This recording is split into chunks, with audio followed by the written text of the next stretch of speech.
평생 불구덩이에서 뒹굴었으면 됐지. 아버지가 그 돈 갖고 뭘 하시게요? 제 막내 아들이 한 말입니다. 평생 그런 말을 들어본 적 없었습니다. 32해 동안 불 속에서 사람을 살렸습니다. 그렇게 모은 퇴직금 2억을 세 아들이 나눠 가져갔습니다. 남은 건 반지하 경비실 하나였습니다. 그런데 2년 뒤 320세대 주민 전원이 저를 명예관리소장으로 추대했습니다. 그 자리에 아들 셋이 나타났습니다. 아버지! 저는 돌아보지 않았습니다. 이 이야기는 2년 전으로 거슬러 올라갑니다. 구독과 좋아요 눌러주시면 큰 힘이 됩니다. 따뜻한 댓글 남겨주시면 복 받으시길 기도드리겠습니다. 32해였습니다. 1992년에 소방서 문을 처음 열었고 2024년에 마지막으로 문을 닫았습니다. 서원소방서에서 보낸 세월이었어요. 화재 현장 327건, 구조 출동 1400건. 제 몸에는 화상 자국이 7군데 남아 있었습니다. 퇴직하는 날 후배들이 케이크를 준비해줬어요. 종수 형, 이제 좀 쉬세요. 고생 많으셨습니다. 대장이 제 어깨를 두드렸습니다. 목이 메었어요. 겨우 참았습니다. 퇴직금 2억 1,800만 원이 통장에 찍혔습니다. 32해 치고는 많지 않았어요. 하지만 저한테는 전부였습니다. 아내를 3년 전에 보냈고 집도 아내 병원비로 정리한 뒤였거든요. 그 돈이 저의 노후 전부였습니다. 이제 조용히 살려고 했어요. 작은 전셋집 하나 구해서 아침에 산책하고 저녁에 혼자 밥 해먹고 그 정도면 됐습니다. 그런데 퇴직한 지 열흘도 안 돼서 큰아들 상현이가 찾아왔습니다. 양복을 번쩍번쩍하게 차려입고 왔어요. 금색 타이클립에 손목마다 금팔찌를 달고 구두도 거울처럼 반짝거렸습니다. 건설 중개업을 한다고 했어요. 뭘 하는 건지 정확히는 모르겠지만 옷이 비싸 보이니까 잘 되고 있는 줄 알았습니다. 아버지, 사업 자금이 좀 모자라서요. 얼마나? 8천만 원이면 됩니다. 1년 안에 2배로 불려드릴게요. 2배? 그 말이 귀에 꽂혔어요. 확실해? 당연하죠. 아버지 노후 자금 제가 책임질게요. 상현이가 웃었습니다. 환하게.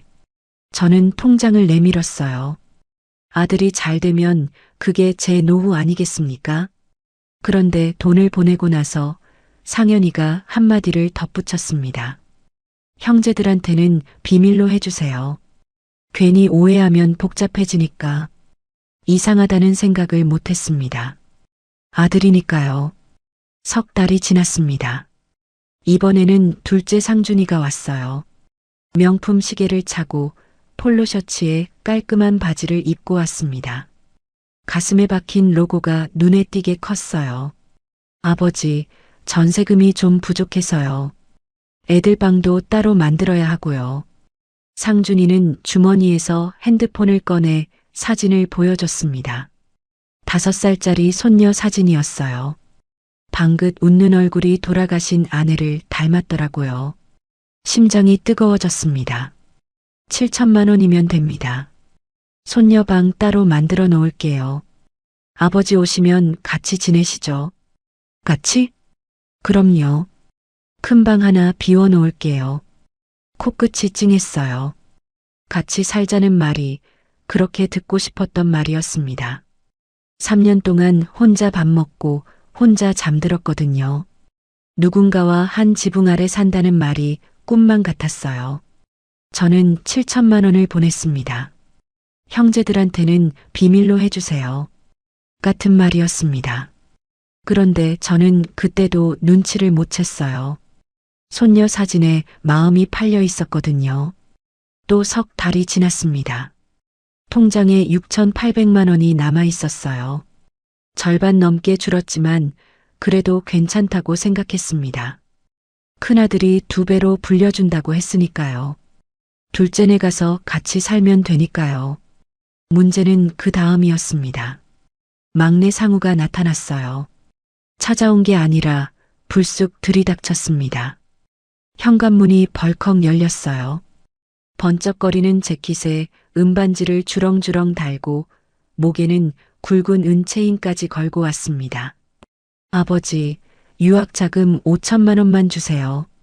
미국 대학원 합격했어요. 종이 한 장을 내밀었습니다. 영어라 읽을 수가 없었어요. 이거 진짜야? 당연하죠. 유학 다녀오면 아버지 모시고 살게요. 모시고 살겠다. 셋째한테서 그런 말을 들을 줄 몰랐어요. 셋째가 셋 중에 제일 공부를 잘했거든요. 저는 남은 돈에서 5천만 원을 보냈습니다. 그런데 이상했던 건 돈을 보내고 나서였습니다. 상우가 나가면서 전화를 받았어요. 현관문이 완전히 닫히기 전이었습니다. 목소리가 새어 들어왔어요. 야, 됐어. 5천 나왔어. 웃고 있었습니다. 킥킥거리면서요. 문이 닫혔습니다. 그 웃음소리가 귀에서 떠나지 않았어요. 하지만 저는 그때도 외면했습니다. 설마 내 아들이 하는 마음이었거든요. 일주일 뒤 은행에 갔습니다. 통장 정리를 하려고요. 잔고 1,800만 원. 저는 은행 플라스틱 의자에 앉아서 통장을 들여다봤습니다. 6개월 전에 2억이 넘던 숫자가 4자리로 바뀌어 있었어요. 이체 내역 3건이 나란히 찍혀 있었습니다. 날짜 간격이 정확히 3달이었어요. 그제야 보였습니다. 형제들한테는 비밀로 해주세요. 새놈이 똑같은 말을 했더라고요. 짜고 친 거였습니다. 손이 떨렸어요. 통장을 쥔 손에 힘이 들어갔습니다. 주변 사람들이 쳐다봤어요. 은행 직원이 괜찮으세요? 하고 물었습니다. 괜찮지 않았습니다. 하지만 고개를 끄덕였어요. 그날 밤 큰아들한테 전화했습니다. 신호음만 6번 울리고 끊겼어요. 둘째한테 전화했습니다. 현재 전원이 꺼져 있어 연결할 수 없습니다. 셋째한테 문자를 보냈어요. 상우야, 아버지다. 답은 오지 않았습니다. 저는 퇴직금이 사라진 게 아니었어요. 아들 셋이 사라진 거였습니다. 그리고 2달이 지났는데 아무도 전화를 안 했습니다. 2달 동안 아무 연락이 없었습니다. 큰아들 전화는 꺼져 있었고, 둘째는 번호가 바뀌었고, 셋째는 카톡 익십이 3달째였어요. 남은 1,800만 원으로 월세방을 구하려 했지만 68세 독거노인한테 방을 내주는 집주인은 없었습니다. 그때 전화가 왔어요. 소방서 시절 후배 영철이었습니다. 형, 청림 아파트에 경비원 자리 하나 났어요. 반지하 경비실이 숙소고 월급 180만 원이에요. 경비원? 형 사정 아니까 일단 지붕부터 만들어야 하지 않겠어요? 맞는 말이었습니다. 32해 동안 불 속에서 사람을 살린 손으로 아파트 주차 차단기를 올리는 일을 시작했습니다. 청림 아파트 320세대. 서울 외곽 경기도 접경에 있는 15년 된 중형 아파트 단지였어요. 경비실은 반지하였습니다. 천장 가까이에 난 좁은 창문으로는 바깥 사람들의 발만 보였어요. 구두, 운동화, 하이힐. 세상이 발밑에서 지나갔습니다. 싱글 침대 하나, CCTV 모니터 2대, 작은 책상, 그리고 전기포트 하나. 그게 제 세상의 전부였습니다. 첫날 밤 잠이 오지 않았어요. 형광등 불빛이 지직거리고 모니터의 파란빛이 천장에 부딪혔습니다. 좁은 창문 너머로 누군가의 구두 소리가 또각또각 지나갔어요. 이 소리에 익숙해지려면 얼마나 걸릴까? 저는 침대에 누워서 천장을 봤습니다. 출근 첫 주부터 세상이 달라졌습니다.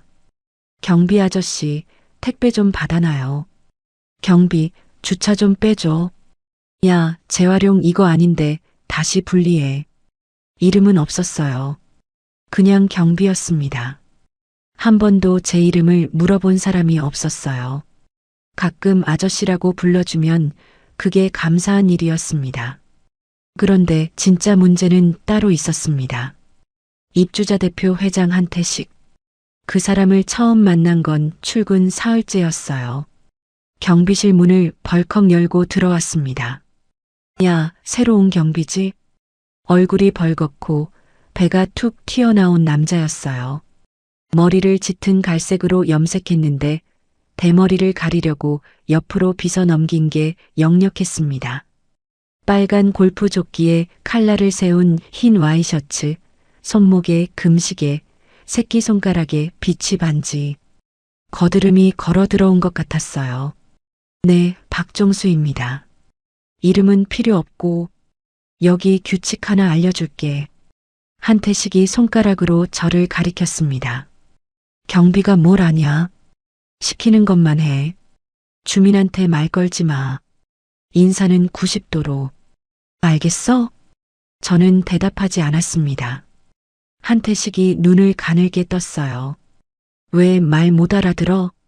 알겠습니다. 겨우 그 한마디를 했습니다. 한태식은 그때부터 매일 경비실에 들렀어요. 택배가 늦으면 제 탓, 주차 민원이 나오면 제 탓, 쓰레기 분리수거가 잘못되면 제 탓이었습니다. 한 번은 비 오는 날 주차장 무릉덩이를 안 치웠다고 제 앞에서 빗자루를 던졌어요. 이것도 못하면 나가. 그 빗자루가 제 발 앞에 떨어졌을 때 손이 떨렸습니다. 분노가 아니었어요. 서러움이었습니다. 30년 전 저는 화재 현장에서 쓰러진 사람을 등에 업고 계단을 뛰어내려갔습니다. 지금은 빗자루를 줍고 있었어요. 그 간극이 제 가슴을 짓눌렀습니다. 이상했던 건 따로 있었어요. 한태식이 매달 관리비 내역을 인쇄해서 게시판에 붙이는데 숫자가 맞지 않았습니다. 소화기 점검 비용이 3배 높았고 방화문 점검 항목에는 날짜가 2달 전으로 찍혀 있었는데 제가 보기에 그 방화문은 최소 6개월 이상 점검을 받지 않은 상태였어요. 소방관의 눈은 속일 수 없었습니다. 하지만 말하지 않았어요. 아직은 때가 아니었습니다. 새벽 3시 쓰레기 분리수거를 하다가 넘어졌습니다. 무릎이 찢어졌어요. 반지하 경비실로 돌아와서 구급상자를 찾았지만 반창고가 다 떨어져 있었습니다. 휴지로 무릎을 감싸고 침대에 앉았어요. 핸드폰을 봤습니다. 추석이었거든요. 추석인데 전화 한 통 없었습니다. 카카오톡을 열었어요. 새 아들 채팅방이 나란히 있었습니다. 마지막 메시지는 전부 제가 보낸 것이었어요. 셋 다 읽은 표시조차 없었습니다. 냉장고를 열었습니다. 유통기한이 닷새나 지난 김치 반찬 하나가 있었어요. 제가 넣은 거였습니다. 그것도 제가 넣은 건지 기억이 안 났어요. 핸드폰을 내려놓았습니다. CCTV 모니터에 파란 빛이 경비실을 비추고 있었어요. 화면에는 지상의 아파트 놀이터가 보였습니다. 추석이라 텅 비어 있었어요. 다들 가족이 있는 곳에 간 거겠죠. 옆동 경비원 김 씨가 낮에 물었었어요. 박 기사님, 명절에 자식분들 안 와요? 저는 웃었습니다. 아무 말도 안 했어요. CCTV 화면이 바뀌었습니다. 정문 카메라였어요. 아파트 정문으로 들어오는 차들이 보였습니다. 한 차에서 가족이 내렸어요. 할아버지, 아버지, 어린 손녀. 할아버지가 손녀를 안아 올리는 장면이 찍혔습니다. 모니터를 껐어요. 그리고 경비실 벽에 걸어둔 사진을 봤습니다. 소방서 시절 단체 사진이었어요. 30명이 웃고 있었습니다. 그 사진 속에서 저는 한가운데 서 있었어요. 양쪽의 후배들이 제 어깨에 팔을 올리고 있었습니다. 그때는 제가 필요한 사람이었거든요. 지금은 아무도 제 이름을 부르지 않았습니다. 무릎에서 피가 배어 나왔어요. 휴지가 빨갛게 젖었습니다. 갈아줄 사람도 없었어요. 그때 저는 몰랐습니다. 이 아파트가 저를 바꾸는 게 아니라 제가 이 아파트를 바꾸게 될 거라는 걸. 경비원 생활 넉 달째였습니다. 익숙해지는 건 없었어요. 무시당하는 건 익숙해지는 게 아니라 감각이 무뎌지는 거였습니다. 아침에 일어나면 CCTV를 확인하고 주차 차단기를 올리고 택배를 받고 쓰레기를 분리하고 잠들었어요. 그게 하루였습니다. 그런데 그날 새벽은 달랐습니다. 새벽 2시 47분이었어요. CCTV 모니터를 보다가 눈이 감기려는 순간 지하 주차장 카메라 화면이 뿌옇게 변했습니다. 연기였어요. 저는 벌떡 일어났습니다. 손이 먼저 움직였어요. 32회 동안 몸에 새겨진 반사신경이었습니다. 비상 버튼을 누르고 경비실 문을 박차고 나갔어요. 지하 주차장으로 내려가는 계단에서 이미 회색 연기가 올라오고 있었습니다. 보일러 배관이 터진 거였어요. 지하 1층 기계실에서 불꽃이 튀었고 연기가 주차장 전체로 퍼지고 있었습니다. 119에 전화했습니다. 신고 접수 15초. 이건 몸이 기억하는 숫자였어요. 그런데 문제는 그 다음이었습니다. 1층 복도에서 사람 소리가 들렸어요. 주민 서너 명이 잠옷바람으로 나와 있었습니다. 무슨 일이에요? 불이에요? 연기 냄새 나는데요. 저는 소리쳤어요. 불이 아닙니다. 보일러 배관 사고입니다. 하지만 연기가 올라오고 있으니까 건물 밖으로 나가셔야 합니다. 소방관의 목소리가 나왔습니다. 제가 아니라 제 안에 30년 동안 살아있던 사람이 말한 거였어요. 주민들이 멈칫했습니다. 경비 아저씨가 이렇게 말하는 걸 처음 들었으니까요. 엘리베이터 타지 마세요. 비상계단으로만 이동하세요. 젖은 수건으로 코를 막으세요. 저는 1층부터 3층까지 뛰어 올라가며 비상벨을 눌렀습니다. 무릎이 쑤셨어요. 넉 달 전 새벽에 찢어진 그 무릎이었습니다. 하지만 멈출 수 없었어요.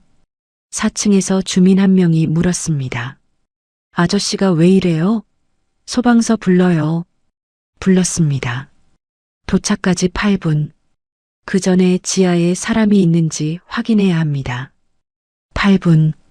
이 숫자의 무게를 아는 사람은 많지 않았어요. 8분이면 연기가 3층까지 올라옵니다. 8분이면 의식을 잃는 사람이 나옵니다. 저는 다시 지하로 내려갔습니다. 계단을 내려갈수록 연기가 짙어졌어요. 눈이 따가웠습니다. 제 바람막이 소매로 코를 막았어요. 방화복이 없었습니다. 마스크도 없었습니다. 있는 건 이 몸뚱이 하나였어요. 지하 1층 기계실 옆 가스밸브가 보였습니다. 제가 한 달 전에 위치를 확인해 둔 거였어요. 관리비 내역이 이상해서 직접 점검을 돌았을 때 이 밸브가 반쯤 열려 있는 걸 발견했었습니다. 그때 고쳐놓으려 했지만 한태식이 경비가 뭘 만져 하고 막았었어요. 밸브를 잠갔습니다. 손이 뜨거웠어요. 장갑이 없으니까 맨손이었습니다. 그때 소리가 들렸습니다. 살려주세요. 희미한 목소리였어요. 지하 주차장 안쪽 103동 입구 쪽에서 들려왔습니다. 저는 연기 속을 뛰었습니다. 김말순 할머니였습니다. 78세. 103동 1층에 사시는 할머니였어요. 새벽에 잠이 안 와서 지하 주차장에 세워둔 차에서 이불을 가지러 내려왔다가 연기에 갇힌 거였습니다. 할머니가 주차장 바닥에 주저앉아 있었어요. 라벤더색 카디건 위에 크림색 꽃무늬 블라우스, 가는 금속태 안경이 한쪽으로 기울어져 있었습니다. 기침을 하면서 저를 올려다봤어요. 할머니, 저예요. 경비 박종수입니다. 지금 엎을게요. 할머니를 등에 업었습니다. 가벼웠어요. 너무 가벼웠습니다. 계단을 올라가는데 다리가 풀렸어요. 연기를 너무 마셨습니다. 눈앞이 흐려졌어요. 하지만 등 뒤에서 할머니가 제 어깨를 잡고 있었습니다. 그 손의 무게가 저를 붙잡았어요. 1층 출구문을 발로 차고 나왔습니다. 차가운 새벽 공기가 폐를 때렸어요. 기침이 멈추지 않았습니다. 주민 20여 명이 아파트 앞 공터에 모여 있었어요. 누군가 소리쳤습니다. 경비 아저씨가 사람을 업고 나왔어. 할머니를 내려놓았습니다. 할머니가 기침을 하면서 제 손을 잡았어요.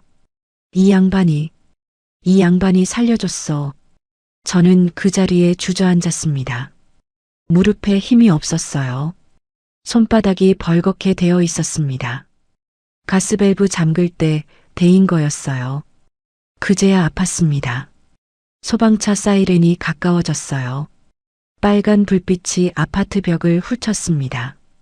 119 소방관 2명이 뛰어왔습니다. 한 명이 저를 보더니 멈칫했어요. 잠깐 혹시 박종수 선배님이세요? 서원소방서 후배였습니다. 제가 현역이었을 때 신입이었던 친구였어요. 선배님, 여기서 뭘 하시는 거예요? 경비원이야. 그 한마디에 후배의 표정이 일그러졌습니다. 저는 고개를 돌렸어요. 그 표정을 보고 싶지 않았거든요. 나중에 들었습니다. 그 후배가 동료들한테 이렇게 말했다고요. 32년 화재 진압 경력 가진 분이 아파트 경비원을 하고 계시더라. 그런데 오늘 맨몸으로 할머니 한 분을 살렸어. 그날 밤 아파트 주민 단체 카톡방에 글이 올라왔습니다. 새벽에 경비 아저씨가 할머니 구해줬대요. 소방관 출신이래요. 대단하다. 맨몸으로 들어갔다면서요? 손 다 대었다는데 괜찮은 거예요? 저는 그 카톡방에 없었어요. 경비원은 주민 카톡방에 초대되지 않거든요. 하지만 다음 날부터 뭔가 달라졌습니다. 아침에 경비실 앞에 종이봉투가 놓여 있었어요. 화상 연고와 거즈 패드가 들어 있었습니다. 메모가 붙어 있었어요. 손 빨리 나으세요. 백삼동 김말순 드림. 가는 글씨였어요. 할머니 글씨였습니다. 그 다음 날에는 다른 봉투가 왔습니다. 반창고와 소독약. 메모는 없었지만 테이프에 감사합니다라고 써 있었어요. 그 다음 날에도 또 그 다음 날에도 경비실 앞에 놓인 게 하나씩 늘어갔습니다. 귤 한 봉지, 호빵 2개, 따뜻한 커피 한 캔. 누가 놓고 가는지 CCTV를 확인해 봤어요. 새벽 6시에 김말순 할머니가 오시더라고요. 라벤더색 카디건을 입고 쪼그려 앉아서 문 앞에 봉투를 놓고 가셨어요. 한 번은 복도에서 마주쳤습니다. 할머니, 그러실 필요 없어요. 당연히 한 일인데요. 할머니가 제 손을 잡았어요. 가는 안경 너머로 눈이 촉촉했습니다. 당연한 거 아니야. 이 양반아. 세상에 당연한 게 어디 있어. 목이 메었습니다. 그리고 그 주에 주민 2명이 경비실에 찾아왔어요. 박 기사님, 혹시 아파트 소방시설 점검 좀 봐주실 수 있어요? 우리가 알기로는 점검이 제대로 안 된 것 같아서요. 처음이었습니다. 누군가 제 이름을 부르고 제 의견을 물어본 것이 이상했던 건 한태식의 반응이었어요. 화재 사건 이후로 한태식이 경비실에 오지 않았습니다. 제가 사람을 살린 날 주민들이 모인 공터에서 한태식만 보이지 않았거든요. 나중에 알고 보니까 보일러 배관 점검이 6개월째 누락된 게 한태식이 관리업체랑 짜고 비용을 빼돌렸기 때문이었어요. 그걸 아는 사람은 아직 저뿐이었습니다. 하지만 저는 조용히 기다렸어요. 아직은 때가 아니었습니다. 대신 매일 아침 아파트를 한 바퀴 돌았습니다. 소화기 위치를 확인하고 비상구 앞에 놓인 짐을 치우고 복도 조명이 나간 곳을 메모했어요. 제가 할 수 있는 일부터 했습니다. 김말순 할머니가 그 모습을 보고 다른 주민들에게 말하더라고요. 저 양반은 다른 사람이야. 내가 장담해. 화재 사건 이후로 제 눈이 달라졌습니다. 정확히 말하면 소방관의 눈이 다시 켜진 거였어요. 30년 동안 꺼진 적이 없었는데 경비원이 되면서 저도 모르게 꺼버렸던 것 같습니다. 할머니를 업고 계단을 올라오면서 그 눈이 다시 떠졌어요. 아파트를 돌기 시작했습니다. 매일 아침 6시 처음 발견한 건 101동 3층 방화문이었어요. 방화문은 화재 시 연기 확산을 막는 문입니다. 평상시에는 자동으로 닫혀 있어야 해요. 그런데 101동 3층 방화문은 나무 쐐기로 열어놓은 상태였습니다. 쐐기에 먼지가 쌓여 있었어요. 최소석 달은 된 거였습니다. 4층도 5층도 7층도 마찬가지였어요. 전동을 돌았습니다. 101동부터 105동까지 방화문 52개 중 31개가 미작동 상태였어요. 열어놓거나 경첩이 부러졌거나 도어 클로저가 고장 나 있었습니다. 소화전도 확인했어요. 복도마다 있는 빨간 소화전함을 열어봤습니다. 103동 2층 소화전은 호스가 끊어져 있었어요. 105동 4층은 밸브가 녹슬어서 돌아가지 않았습니다. 101동 지하는 소화전함 자체가 페인트 칠로 덮여서 열리지 않았어요. 그런데 이상했던 건 관리비 내역서였습니다. 게시판에 붙어 있는 월간 관리비 보고서를 봤어요. 소화기 점검 비용 320만 원, 방화문 점검 비용 180만 원, 소화전 정기 점검 비용 240만 원, 매달 빠짐없이 집행된 것으로 기록되어 있었습니다. 점검을 했다고요? 이 상태에서 저는 숫자를 하나씩 적었습니다. 경비실에 돌아와서 캘린더 뒷면에 펜으로 표를 만들었어요. 항목 관리비 기재액 실제 상태. 소화기 점검 320만 원, 하지만 103동 지하 소화기 3개가 유통기한 2년 초과. 방화문 점검 180만 원, 하지만 52개 중 31개 미작동. 소화전 점검 240만 원, 하지만 최소 5개 고장. 매달 740만 원. 1년이면 8,880만 원. 그 돈이 어디로 간 건지 저는 알 것 같았습니다. 그때부터 조심스럽게 움직였어요. 매일 아침 점검을 돌면서 핸드폰으로 사진을 찍었습니다. 날짜가 찍히게 설정했어요. 고장난 방화문, 녹슨 소화전, 유통기한 지난 소화기. 하나도 빠짐없이 찍었습니다. 그런데 문제는 그 다음이었습니다. 이틀 뒤 밤 11시쯤이었어요. 경비실 CCTV에 이상한 장면이 찍혔습니다. 관리업체 직원 차량이 아파트 후문으로 들어왔어요. 트럭이었습니다. 지하 기계실 쪽으로 내려갔고 20분 뒤에 나왔습니다. 트럭 짐칸이 비어 있었어요. 들어올 때는 뭔가 실려 있었는데 말이죠. 저는 다음날 새벽에 기계실에 내려가 봤습니다. 구석에 새 소화기 박스가 쌓여 있었어요. 그런데 박스만 새 거였습니다. 안에 든 소화기는 제조일이 3년 전이었어요.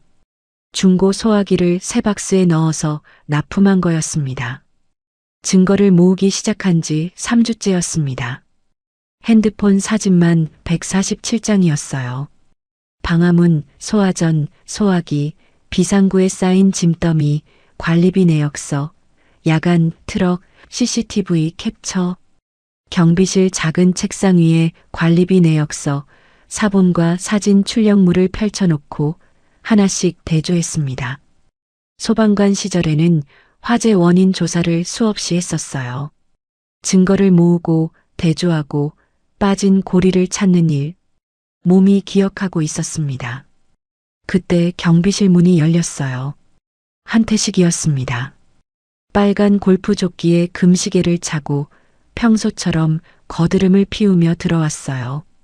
그런데 눈빛이 달랐습니다. 평소의 갑질이 아니라 뭔가 떠보는 눈이었어요. 요즘 아침마다 건물 돌아다니던데. 네. 화재 이후로 안전 점검 겸 돌고 있습니다. 경비가 점검을 왜 해? 그건 관리업체 일이야. 저는 대답하지 않았습니다.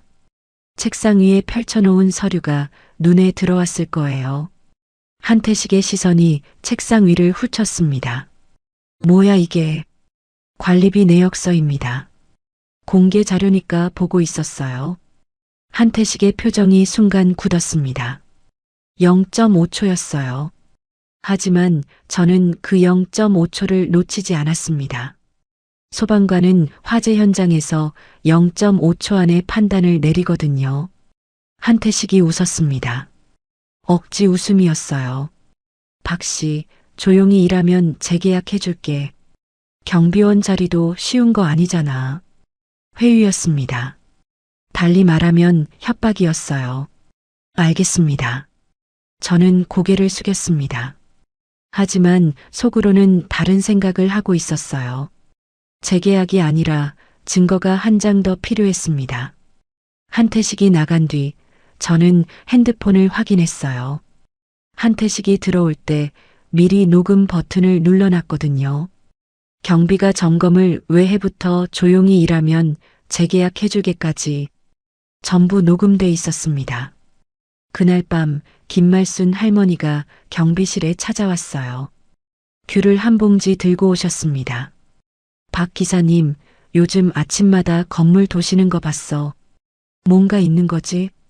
할머니는 눈이 밝은 분이었습니다. 저는 잠시 망설였어요. 그리고 입을 열었습니다. 할머니, 관리비가 이상합니다.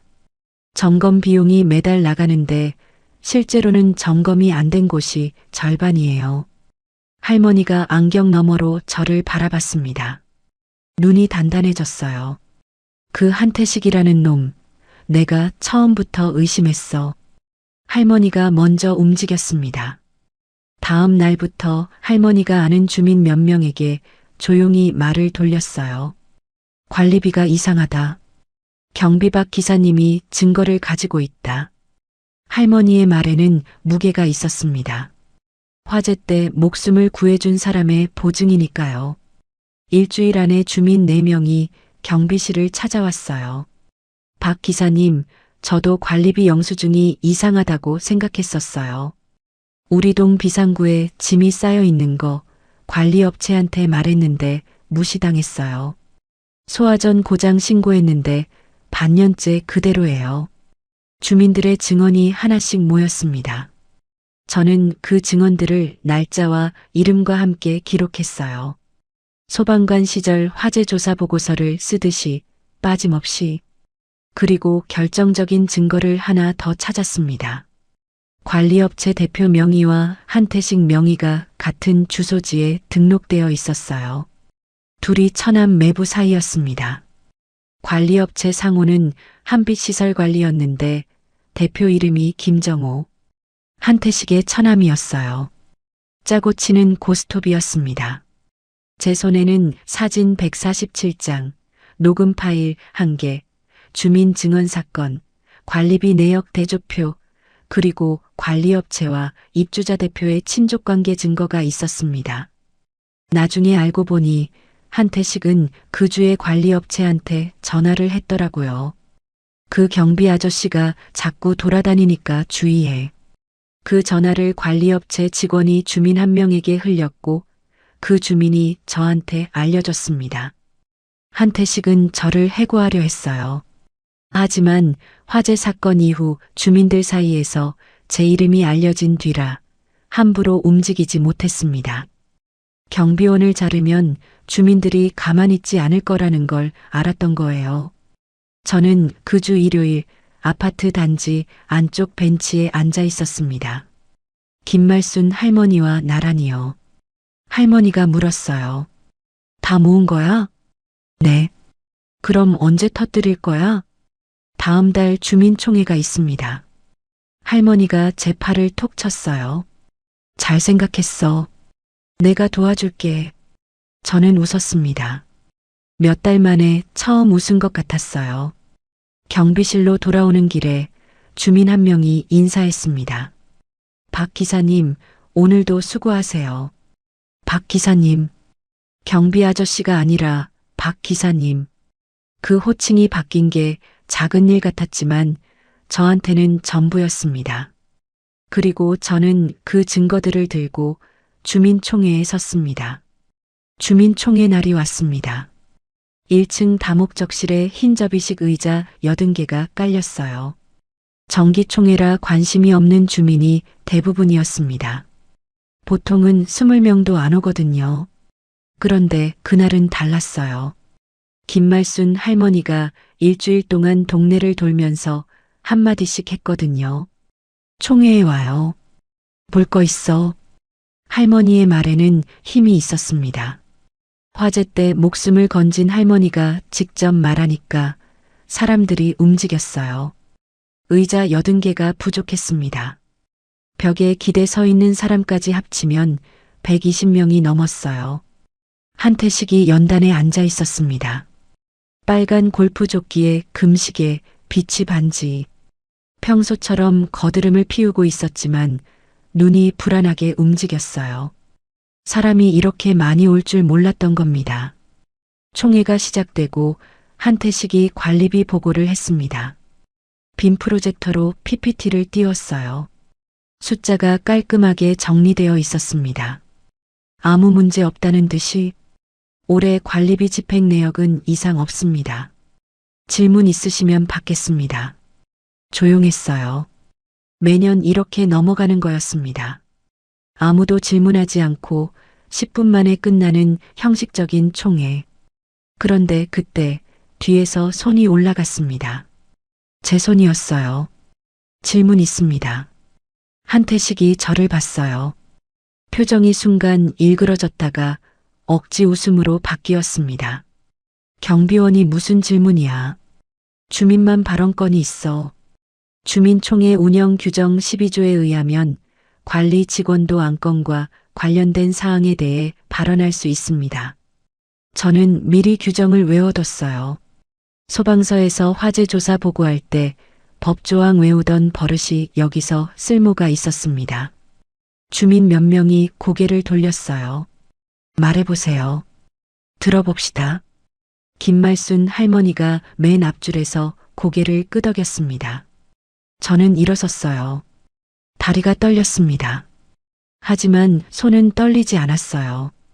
이 손으로 30년간 사람을 살렸으니까요. 연단 앞으로 걸어갔습니다. 한태식이 마이크를 내주지 않았어요. 저는 마이크 없이 말했습니다. 다목적실이 조용해서 제 목소리가 벽에 부딪혀 돌아왔어요. 저는 32년간 서원소방서에서 근무한 전직 소방관 박종수입니다. 웅성거림이 퍼졌어요. 경비 아저씨가 소방관이었다는 걸 모르는 주민이 아직 많았거든요. 지난 3개월간 아파트 소방 안전시설을 전수 점검했습니다. 결과를 말씀드리겠습니다. 저는 주머니에서 접어둔 A사 용지를 꺼냈어요. 손으로 쓴 보고서였습니다. 방화문 52개 중 31개 미작동, 소화전 32개 중 5개 고장, 소화기 48개 중 12개 유통기한 초과, 비상구 8곳 중 3곳 적재물로 통행 불가. 숫자 하나를 말할 때마다 다목적실이 조용해졌습니다. 그런데 관리비 내역서에는 매달 소화기 점검 320만 원, 방화문 점검 180만 원, 소화전 점검 240만 원이 집행된 것으로 기록되어 있습니다. 연간 8,880만 원입니다. 한태식이 자리에서 벌떡 일어났습니다. 이 사람이 지금 뭐 하는 거야? 경비 주제에. 목이 터져라 소리쳤어요. 벌건 얼굴이 더 벌겋게 달아올랐습니다. 금시계를 찬 손으로 테이블을 내리쳤어요. 근거도 없이 함부로 말하면 명예훼손이야. 당장 나가. 저는 대답하지 않았습니다. 대신 핸드폰을 꺼냈어요. 사진 147장입니다. 고장난 방화문, 녹슨 소화전, 유통기한 초과 소화기, 날짜 위조된 점검 기록. 전부 날짜와 위치가 찍혀 있습니다. 핸드폰을 들어서 빔 프로젝터 카메라에 연결했어요. 화면에 사진이 떴습니다. 나무 쐐기로 열어놓은 방화문, 호스가 끊어진 소화전, 제조일이 3년 전인 소화기가 새 박스에 들어있는 사진. 주민들이 웅성거리기 시작했습니다. 저게 우리 동 소화전이잖아. 비상구에 짐 쌓여 있는 거 맞네. 매달 관리비 나가는데 이게 뭐야? 한태식의 입술이 파르르 떨렸어요. 하지만 아직 끝이 아니었습니다. 그리고 관리업체 한빛시설관리 대표 김정호 씨는 한태식 회장님의 처남입니다. 같은 주소지에 사업자 등록이 되어 있습니다. 다목적실이 얼어붙었어요. 한태식이 제 쪽으로 걸어왔습니다. 주먹을 쥐고 있었어요. 이 늙은이가 미쳤어? 네가 뭔데? 그때 한태식이 말을 바꿨습니다. 제가 예상하지 못한 말이었어요. 이 사람은 아들한테도 버림받은 늙은이야. 자식 셋한테 쫓겨나서 반지하 경비실에 처박힌 놈이라고.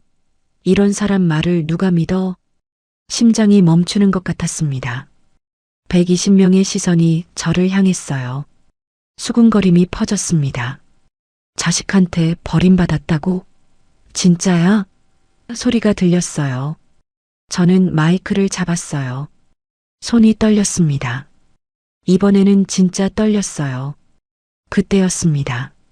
이 양반이 내 목숨 살린 사람이야. 김말순 할머니가 맨 앞줄에서 일어섰습니다. 작은 몸이 부들부들 떨고 있었어요. 라벤더색 카디건에 단추가 하나 풀려 있었지만 눈빛은 단단했습니다. 새벽에 맨몸으로 지하에 뛰어들어가서 이 늙은 것을 등에 업고 나왔어. 손이 다 데었어. 방화복도 없이, 마스크도 없이. 할머니의 목소리가 갈라졌어요. 하지만 멈추지 않았습니다. 자식한테 버림받은 게 이 사람 잘못이야? 자식이 나쁜 거지. 이 사람이 나쁜 거야? 다목적실이 쥐 죽은 듯 조용해졌어요. 나는 이 사람이 살려준 목숨으로 여기 서 있어. 이 사람 말을 안 믿으면 내 말을 믿어. 관리비가 이상한 건 나도 봤어. 그때 뒤쪽 문이 열렸습니다. 소방관 제복을 입은 남자가 들어왔어요. 서원소방서 후배 영철이었습니다. 실례합니다. 서원소방서 소방이 김영철입니다. 120명의 고개가 돌아갔어요. 이분은 32년간 화재 진압 현장에서 근무하신 분입니다. 소방시설 점검은 이분의 전문 분야입니다. 이분이 작성한 점검 보고서를 저희 소방서에서도 검토했습니다. 내용에 문제가 없음을 확인합니다. 영철이가 저를 보고 경례를 했어요. 저는 고개를 돌렸습니다. 그 경례를 보고 싶지 않았어요. 보면 울 것 같았거든요. 주민들 사이에서 박수가 터졌습니다. 한 명이 시작하자 2명, 3명, 20명. 다목적실 전체가 박수로 울렸어요. 한태식이 뒷걸음질 쳤습니다. 벌건 얼굴이 하얗게 질려 있었어요. 회장 해임 투표 요청합니다. 누군가 소리쳤어요. 그러자 여기저기서 손이 올라갔습니다. 찬성, 해임, 감사 청구도 해야 해요. 투표가 시작됐습니다. 찬성 107표, 반대 3표, 기권 10표. 한태식은 연단에서 내려왔습니다. 아무도 길을 비켜주지 않았어요. 120명의 시선을 뚫고 혼자 문을 열고 나갔습니다. 저는 연단에 서 있었어요. 다리에 힘이 풀렸습니다. 하지만 서 있었어요. 30년 전 화재 현장에서도 지금 여기서도 서 있는 게 제 일이니까요. 김말순 할머니가 다가왔어요. 제 손을 잡았습니다. 잘했어, 이 양반아. 그 한마디에 제가 참았던 것들이 무너질 뻔했습니다. 밤이 되어 경비실로 돌아왔어요. 핸드폰을 봤습니다. 아들들한테 온 연락은 없었어요. 당연했습니다. 하지만 주민 카톡방 초대 알림이 와 있었어요. 생전 처음 초대된 주민 카톡방이었습니다. 메시지가 47개 쌓여 있었어요. 전부 오늘 총회에 대한 이야기였습니다. 그 중에 하나가 눈에 들어왔어요. 박 기사님, 아니 박 소장님이라 불러야 할 것 같네요. 소장님, 저는 핸드폰을 내려놓고 소방관 단체 사진을 봤습니다. 그날 밤 큰아들한테 전화가 왔습니다. 그날 밤 11시 23분이었습니다. 핸드폰이 울렸어요. 화면에 큰아들 상현이 떴습니다. 1년 반 만이었어요. 저는 핸드폰을 들여다봤습니다. 소방관 단체 사진 옆에서 불빛이 깜빡였어요. 받지 않았습니다. 신호음이 12번 울리고 끊겼어요. 그리고 5분 뒤에 다시 울렸습니다. 또 받지 않았습니다. 세 번째 전화가 왔을 때 문자가 같이 왔어요. 아버지, 나 상현이. 급한 일이야. 제발 전화 좀 받아줘. 제발. 그 단어가 낯설었어요. 2억을 가져갈 때는 제발이 아니라 2배로 불려드릴게요였거든요. 저는 핸드폰을 뒤집어 놨습니다. 화면이 안 보이게. 다음 날 아침 문자가 3통 더 와 있었어요. 아버지, 사업이 망했어. 빚이 2억이야. 나 좀 도와줘. 2억. 제 퇴직금과 같은 숫자였습니다. 웃기지도 않았어요. 채권자들이 집에 찾아와. 아내가 애들 데리고 친정 갔어. 아버지, 제발. 또 제발이었습니다. 저는 문자를 읽고 핸드폰을 주머니에 넣었어요. 답장은 하지 않았습니다. 일주일 뒤 둘째한테서도 연락이 왔습니다. 전화가 아니라 카카오톡이었어요. 프로필 사진이 바뀌어 있었습니다. 예전에는 명품 시계를 찬 손목 사진이었는데 지금은 아무것도 없는 기본 프로필이었어요. 아버지, 상준이에요. 이혼했어요. 한 줄이었습니다. 저는 읽었어요. 읽고 나서 한참을 봤습니다. 전세금 날렸어요. 아내가 재산 분할하면서 전부 가져갔어요. 지금 고시원에 있어요. 전세금. 제가 준 7천만 원으로 얻은 그 전세였습니다.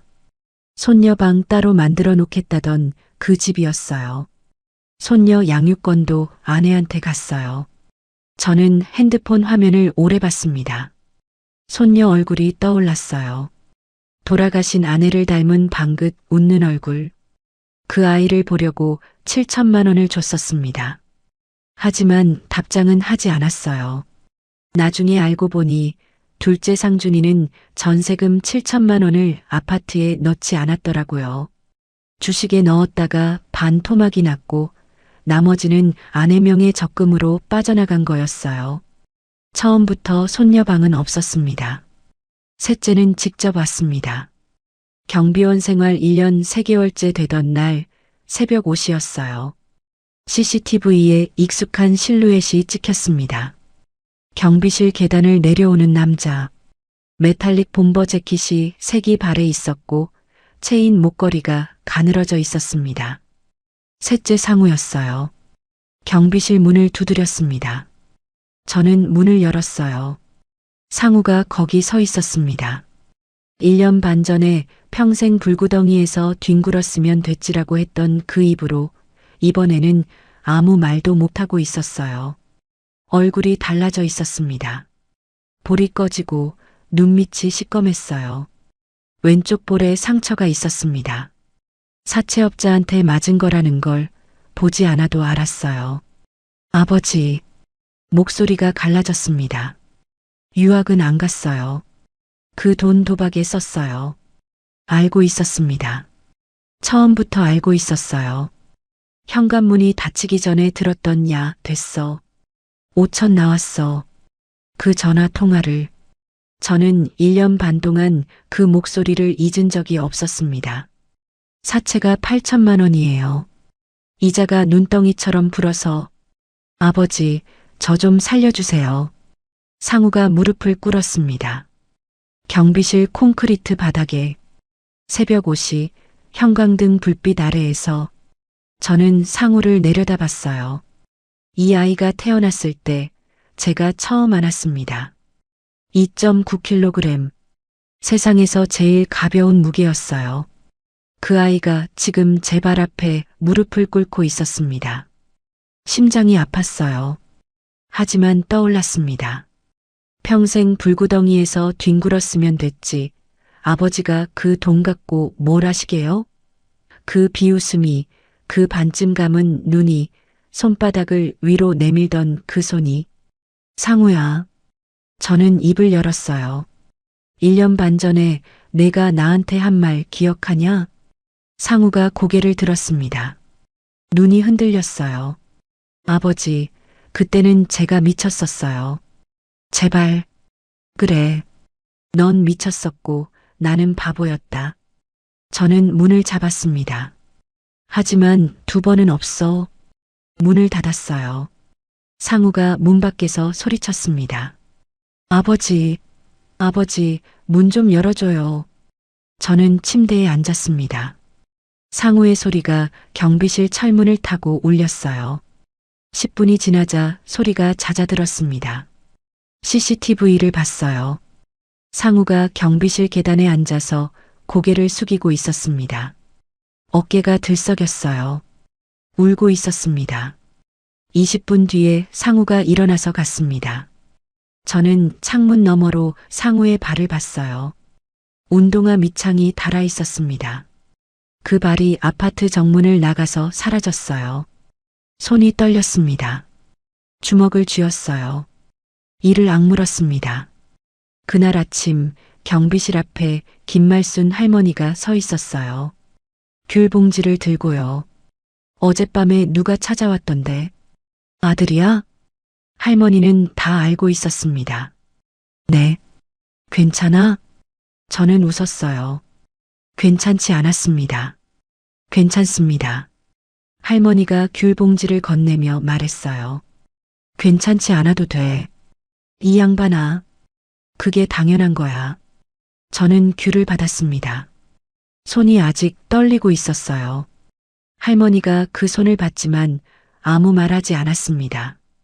경비실로 돌아와서 벽에 걸린 사진을 봤습니다. 소방관 단체 사진. 30명이 웃고 있었어요. 그 사진 속 저는 한가운데 서 있었습니다. 저는 그 사진 옆에 빈 공간을 봤어요. 언젠가 새 사진을 걸 수 있을까? 이 아파트 사람들과 함께 찍은 사진을. 그리고 그 주에 주민 몇 명이 경비실에 찾아왔어요. 박 기사님, 주민대표회의에서 논의가 나왔어요. 무슨 논의요? 박 기사님을 명예관리소장으로 추대하자는 안건이에요. 저는 멈칫했습니다. 320세대 전원 서명을 받을 거예요. 박 기사님이 이 아파트를 지켜주신 거 다 알아요. 주민이 나가고 저는 경비실에 혼자 앉아 있었습니다.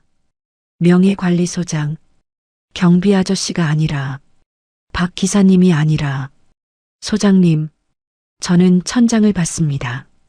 반지하 경비실의 좁은 천장이었어요. 형광등이 지직거리고 있었습니다.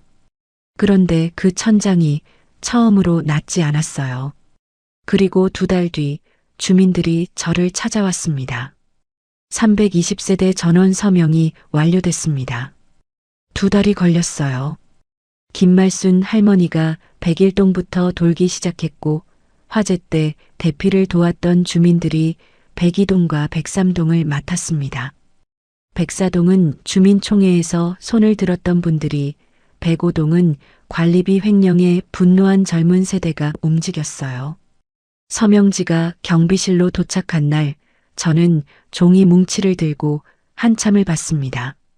320세대, 320개의 이름. 한 장 한 장에 볼펜으로 눌러 쓴 이름들이 빼곡했어요. 추대식은 1층 다목적실에서 열렸습니다. 충 명예관리소장 추대라고 적힌 빨간 현수막이 걸려 있었어요. 흰 접이식 의자가 100개 넘게 깔렸고 이번에는 자리가 부족하지 않았습니다. 서서 구경하는 사람까지 합치면 150명이 넘었어요. 정면에 화분이 양쪽으로 놓여 있었고 마이크 스탠드 옆에 연단이 차려져 있었습니다. 저는 깨끗한 흰색 와이셔츠에 짙은 남색 정장 재킷을 입었어요.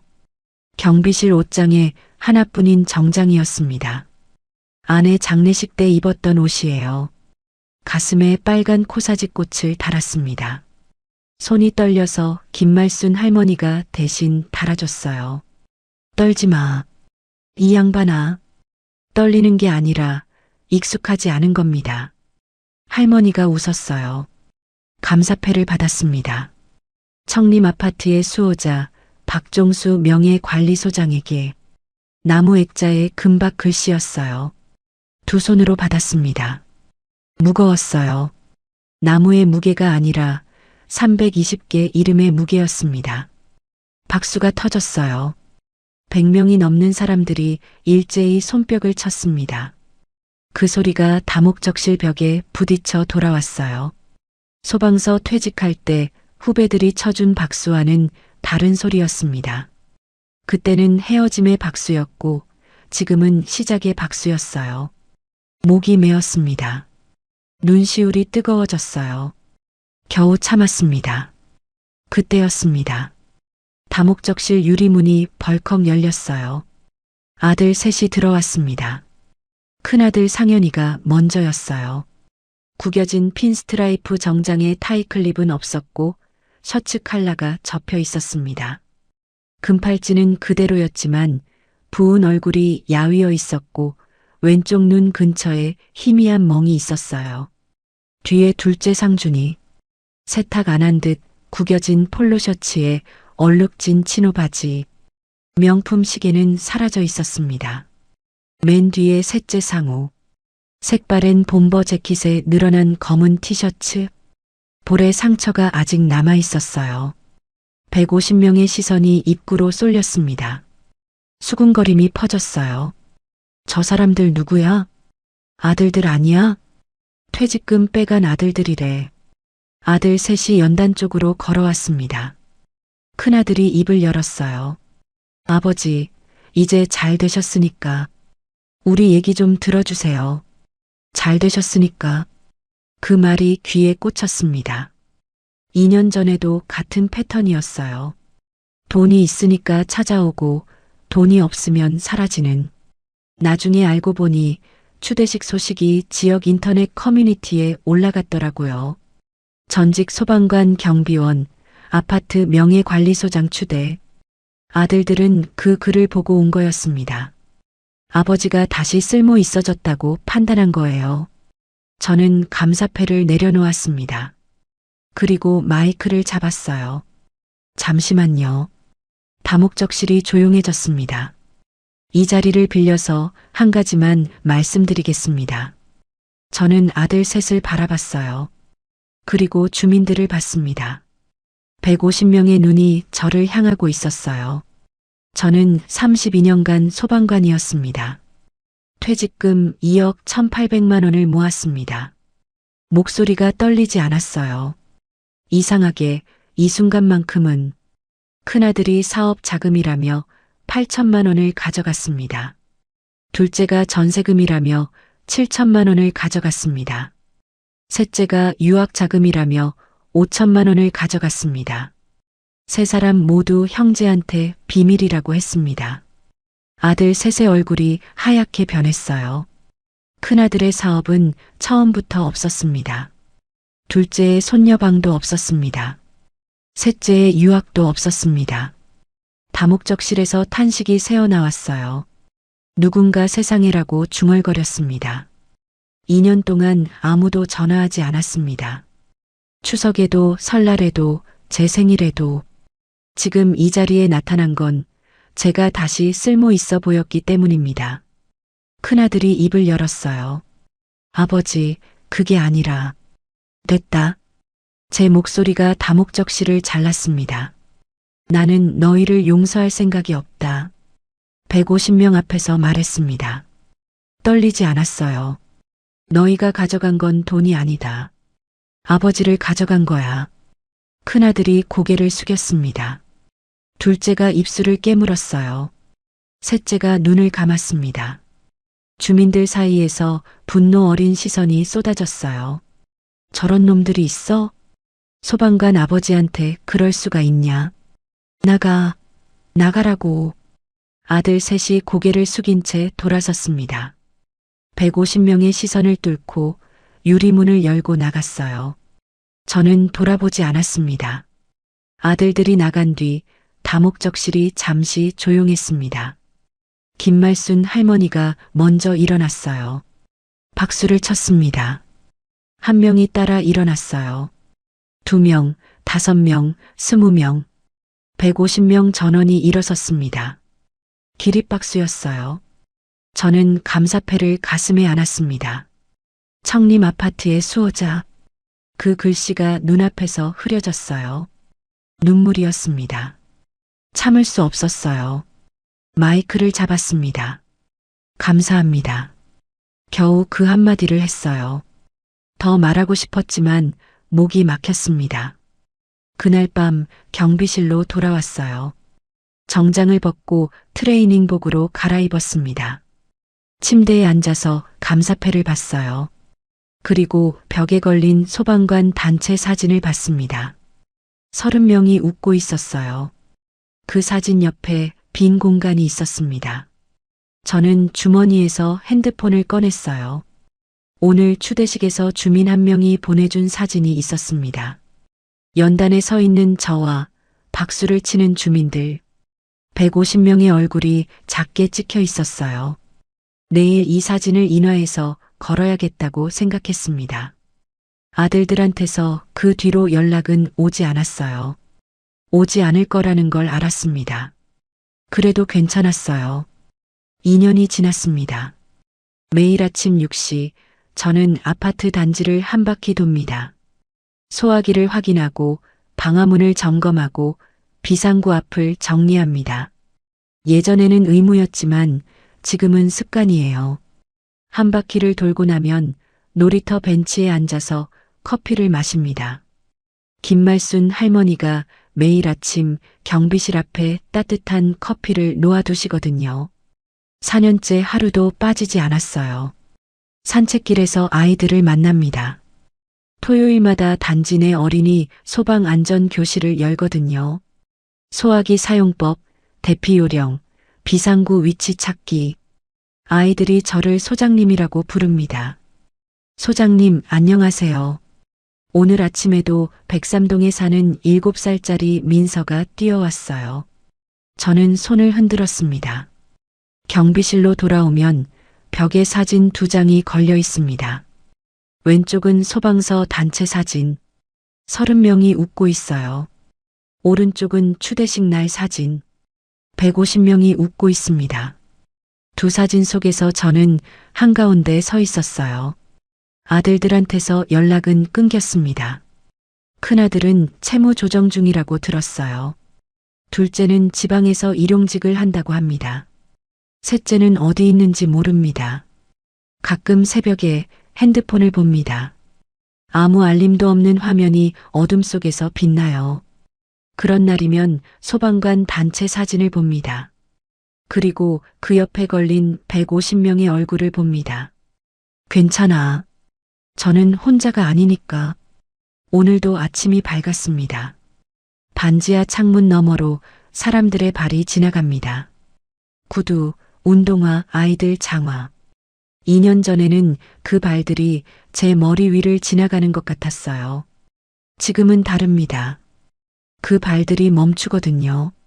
경비실 창문 앞에서. 그리고 고개를 숙여서 말합니다. 소장님, 좋은 아침이에요. 저는 창문 너머로 손을 흔듭니다. 봄이 왔어요. 올해는 달랐습니다.